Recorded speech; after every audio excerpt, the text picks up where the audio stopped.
السلام علیکم ورحمت الله وبرکاته. دوستانو خدای دې وکړي چې ټول به ښه او جوړ یاست.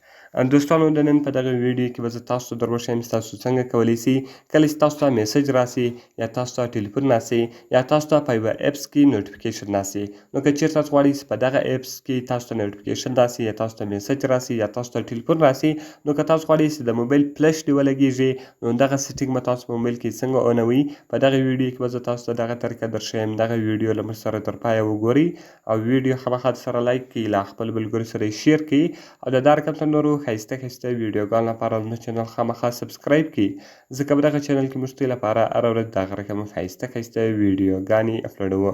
نو دوستانو زه د ویډیو په طرف ویډیو شروع کوم.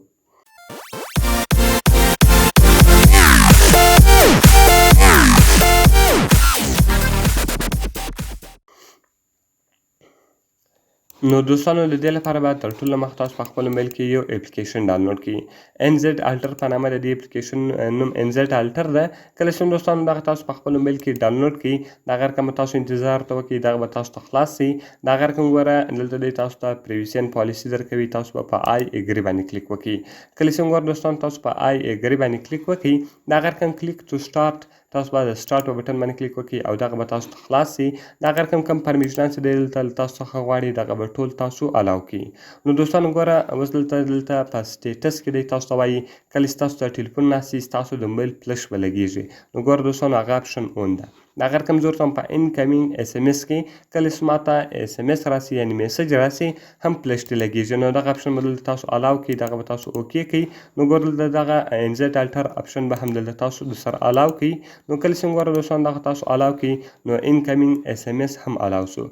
د هغه رقم نوټیفیکیشن پر اپس کله چې په یوه اپس کې تاسو ته نوټیفیکیشن راسي نو د هغه اپس کله چې هغه نوټیفیکیشن راسي هم د موبایل فلش دې لګېږي. نو دوستانو دلته به بیرته خالي تاسو راسي هغه اپس دې روښایاست. نو ګوره دوستانو زه فیسبوک ورښیم، کله چې ماته په فیسبوک کې نوټیفیکیشن راسي هم دغه دې فلش دې لګېږي.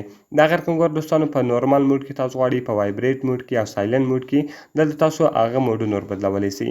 نو دوستانو په دغه طریقه سره تاسو کولی سئ چې دغه درې سیټینګونه تاسو په خپل موبایل کې وکړئ. بیا که چیرې تاسو ته په موبایل کې میسج راسي یا ټلیفون راسي یا نوټیفیکیشن راسي نو ستاسو د موبایل فلش به لګېږي. نو دوستانو ډېر ښایسته او خوندور اپلیکیشن ده، باید ټول یې په خپل موبایل کې خامخا انسټال کړئ. نو دوستانو که مې ویډیو خوښ سوي ویډیو خامخا سره لایک کړئ، له خپل ملګرو سره یې شیر کړئ او د دا رقم ته نورو ښایسته ښایسته ویډیوګانو لپاره زموږ چینل خامخا سبسکرایب کړئ، ځکه په دغه چینل کې موږ ستاسو لپاره هره ورځ د هغه رقم ښایسته ښایسته ویډیوګانې اپلوډوو. نو دوستانو که کومه پوښتنه لرئ، کومې ویډیو ته مو ضرورت وي، موږ ته لاندې په کمنټس کې ووایاست تر څو موږ هغه ویډیو ستاسو لپاره جوړ کړو. نو په دعاګانو کې مې یاد ساتئ. ملاویږو په نورو ښایسته ښایسته ویډیوګانو کې. د خدای په امان.